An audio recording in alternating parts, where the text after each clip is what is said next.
Hello friends. Bihar जो आपकी police बहाली है जो कि आपकी लगभग 21,391 पोस्टों पर ये बहाली होने वाली है। तो उसमें अपना डेली बेसिस पे आपका जो मॉक टेस्ट है वो आपका यहाँ से चल रहा है। तो उसमें जो है पहला क्वेश्चन है आपका मैथ से संबंधित एक क्वेश्चन है और इसका जो लेवल है वो कहीं ना कहीं आपके जो बीपीएससी ने प्रीवियस ईयर में पूछा है सेम उसी के पैटर्न का है। तो देखिएगा, जब किसी संख्या में से 35 घटाया जाता है तो वह घटकर खुद का 80% हो जाती है, तो उस संख्या का 4/5 भाग क्या होगा। सबसे पहले क्वेश्चन के अकॉर्डिंग अपन चलेंगे। तो वो जो नंबर है, वो जो संख्या है उसको आप एक्स मान लीजिएगा कि संख्या जो है आपकी एक्स हो जाएगी। अब इसमें से 35 घटाया जाता है तो x-35 हो गया। अब ये जो है घटकर इसका 80% हो जाता है, तो एक्स का 80% अपन निकाल लेंगे तो 80x/100 आ जाएगा। आप इसको काटोगे, इससे 4 बार कट गया, ये 5 बार, तो x-35 बराबर आ गया x/5। तो जब आप इसका पक्षांतरण करेंगे तो ये आपका बन गया 5x माइनस ये इससे गुणा होगा 175 इक्वल हो जाएगा 4x के। और 4x को इस साइड में लेके आओ तो 5x माइनस 4x इक्वल 175। तो x बराबर आ गया 175, मतलब जो संख्या है वो आपकी 175 आई है। अब आपको लग रहा होगा कि 175 तो किसी ऑप्शन में ही नहीं है। अब इसका 4/5 आपको निकालना है। तो जब आप 175 का 4/5 आप निकालेंगे तो ये आपका आ जाएगा, ये आपका घटेगा 35। तो 35 × 4 आप करोगे तो आपका हो गया 140।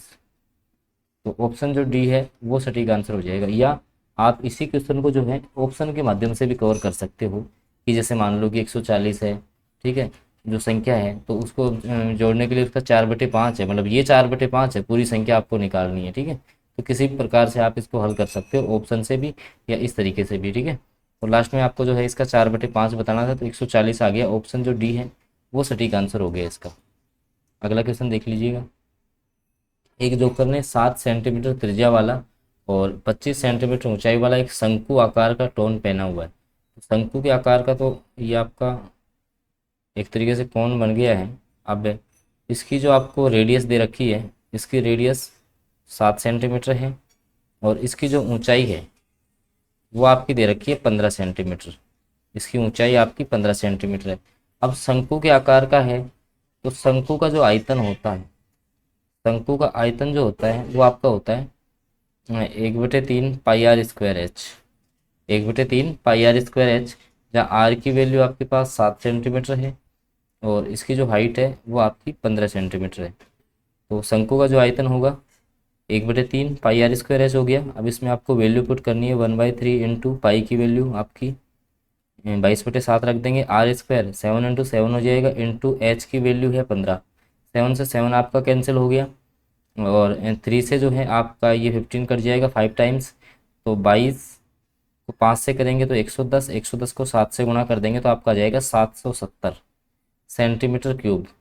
तो ऑप्शन जो है बी सटीक हो गया। अब इसमें आपको ये पता होना चाहिए, फॉर्मूले आपको आने चाहिए। भाई शंकु का आयतन जैसे ये होता है, अगर इसी में आ जाता है कि बेलन का आयतन क्या होता है तो बेलन के आयतन का फॉर्मूला भी आपको आना चाहिए, πr²h होता है। तो सारे फॉर्मूले अगर आपको क्लियर होंगे तो जो है एडवांस मैथ का कोई भी क्वेश्चन जो है आपका गलत नहीं होगा। इसी प्रकार से आपको अप्रोच रखनी है इस क्वेश्चन में। अगले क्वेश्चन की बात कर लेते हैं। देखो, अगला जो आपका क्वेश्चन है 770 इसका करेक्ट आंसर हो गया। अगला देखिएगा, यदि x+1/x इक्वल 2 है।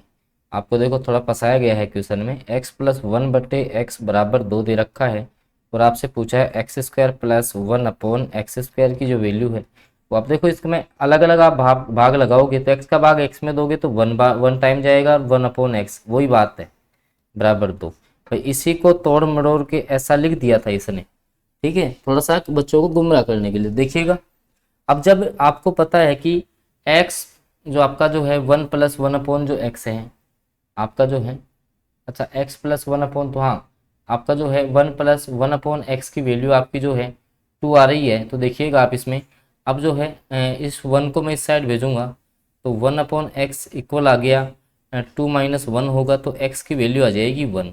x की वैल्यू कितनी आएगी दोस्तों, 1 आएगी। तो अब 1 का स्क्वायर प्लस 1/1 का स्क्वायर बराबर, तो 1 का स्क्वायर 1 प्लस ये 1 हो जाएगा, 2 आपका आंसर हो जाएगा। ध्यान रखना इसमें, ये आपका काफ़ी बच्चे इसको कितना समझेंगे, x+1/x समझेंगे। ध्यान रखना ये ऐसा नहीं है ना। देखो पहले क्वेश्चन को अच्छे से क्या बोला है इसने, तो 2 आपका करेक्ट आंसर हो जाएगा, ठीक है। क्योंकि आपको इसने ये दिया था क्या भाई, x प्लस 1/x की वैल्यू जो है 2 दे रखी है।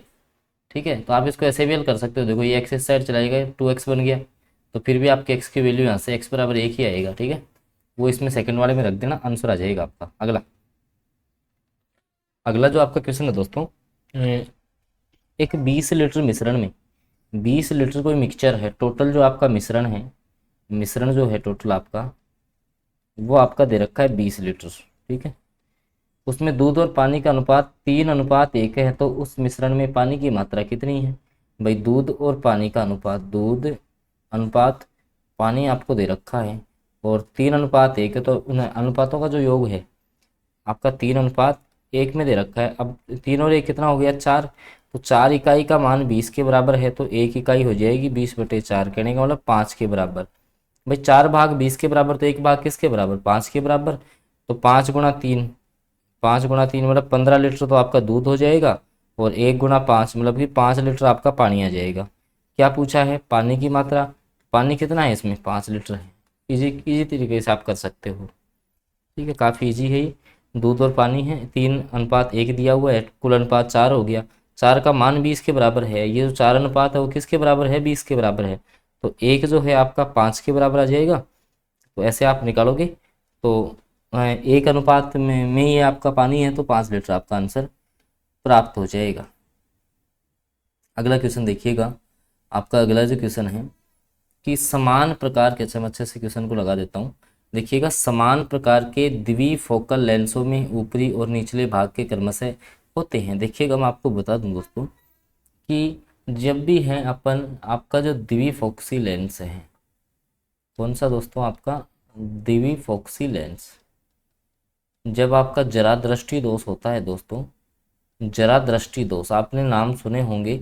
भाई जो आपकी आंख है उसमें आपका एक तो होता है निकट दृष्टि दोष, एक आपका होता है दोस्तों कौन सा, निकट दृष्टि दोष। अब ये उल्टे सिस्टम है, एक होता है दूर दृष्टि दोष। तो निकट वाले में निकट की वस्तु दिखाई देती है, दूर की नहीं देती, और इसके निवारण के लिए अवतल लेंस काम में लिया जाता है। और दोस्तों दूर की में दूर की वस्तु स्पष्ट दिखाई देगी, पास वाली दिखाई नहीं देती, तो इसमें दूर दृष्टि दोष होता है, और इसके लिए उत्तल लेंस काम में लेते हैं। ध्यान रखना, परिभाषा में ये उल्टे हैं। अब जरा दृष्टि दोष होता है, जरा का मतलब बुढ़ापा होता है दोस्तों। तो जैसे आदमी वृद्ध होता है तो उसमें ऐसा दोष आ जाता है, उसको ना तो पास की वस्तु दिखाई देती है, ना ही दूर की वस्तु दिखाई देती। तो इसके निवारण के लिए द्विफोक्सी लेंस काम में लिए जाते हैं। और जब भी आपका द्विफोक्सी जो लेंस होता है दोस्तों, उसमें जो आपका ऊपरी लेंस है, जो आपका ऊपरी लेंस है दोस्तों, वो आपका होता है अवतल लेंस।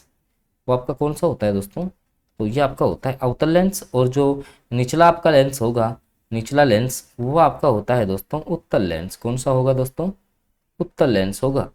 तो पहले अवतल फिर उत्तल, तो अवतल और उत्तल ऑप्शन जो ए है उसमें दे रखे हैं, तो ऑप्शन ए जो है वो सटीक आंसर हो जाएगा इस क्वेश्चन का। अगले क्वेश्चन की बात कर लेते हैं दोस्तों,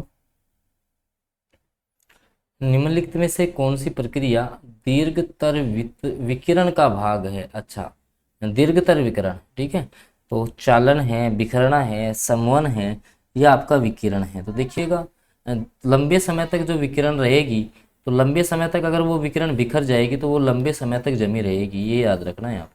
भाई चालन में भी ऐसे होगा, सेवन में भी पास पास के कणों में जाएगी, विकिरण में सीधी जाएगी।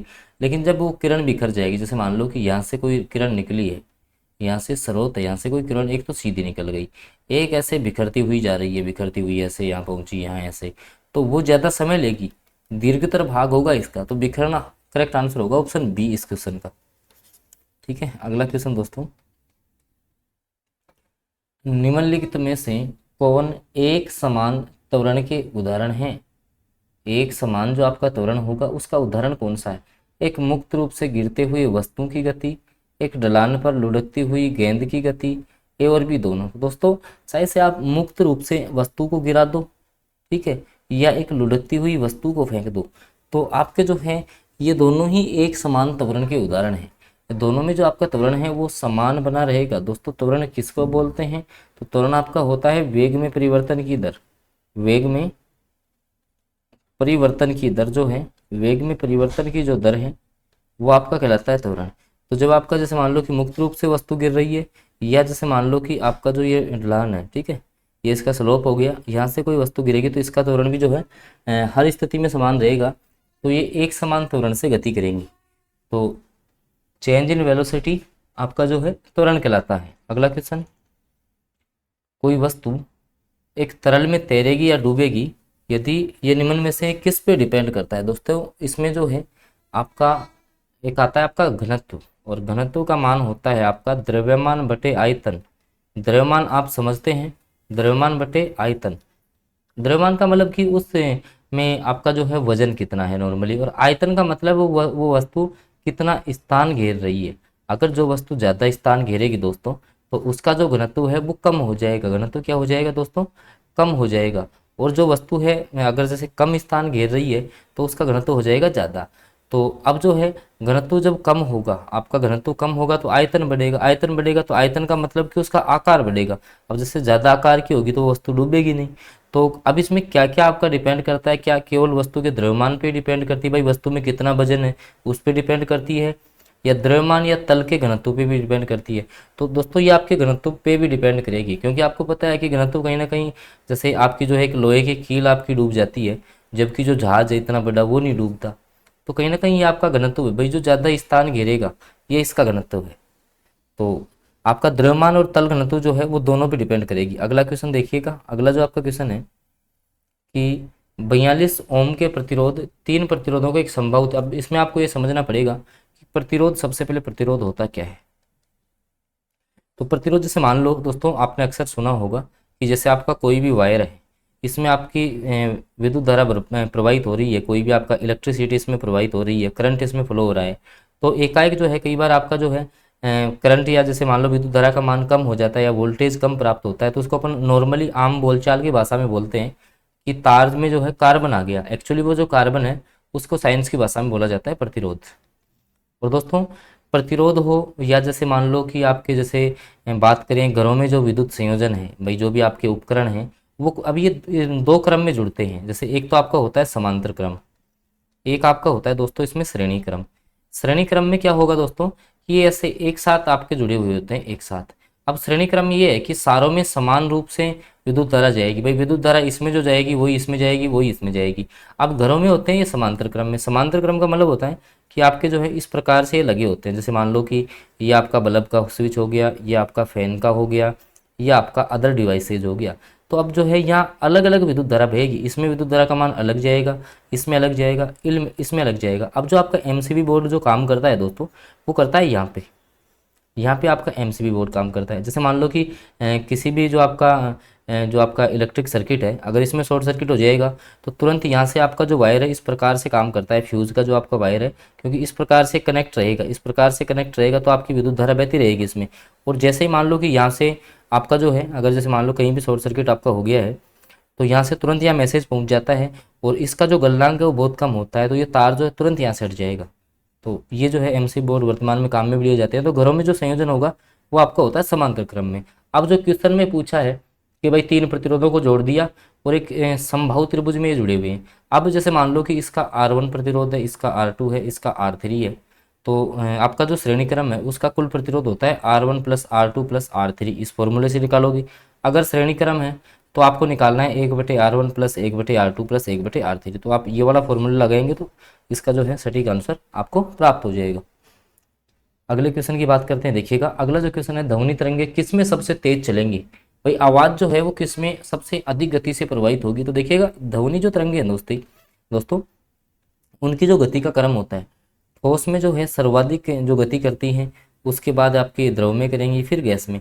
तो ठोस में जो ध्वनि की गति है वो सर्वाधिक होती है। ध्वनि की जो गति होती है दोस्तों वो ठोस में सर्वाधिक होती है। याद रखना है, ठोस में जो है सर्वाधिक गति होती है आपकी, इसकी जो है सर्वाधिक गति आपकी ठोस में होती है। तो ऑप्शन ए सटीक रहेगा। कई बार क्वेश्चन को पूछा है इसको, ये क्वेश्चन कई बार जो है आपके पूछ लिया गया है। चलते हैं अगले क्वेश्चन पे दोस्तों। अगले जीके जीएस के कुछ क्वेश्चन है। आर्यों का मूल स्थान कहाँ था। तो मध्य एशिया से आए थे दोस्तों ये, माइनर एशिया। ध्यान रखना, आर्यों का जो मूल स्थान है ना दोस्तों, माइनर एशिया, मध्य एशिया के निवासी थे ये। कहाँ के निवासी थे दोस्तों, ये थे आपके मध्य एशिया के निवासी थे आपके। ठीक है, अगला क्वेश्चन, भारत में ग्रेट ओल्ड मैन के रूप में किसे जाना जाता है।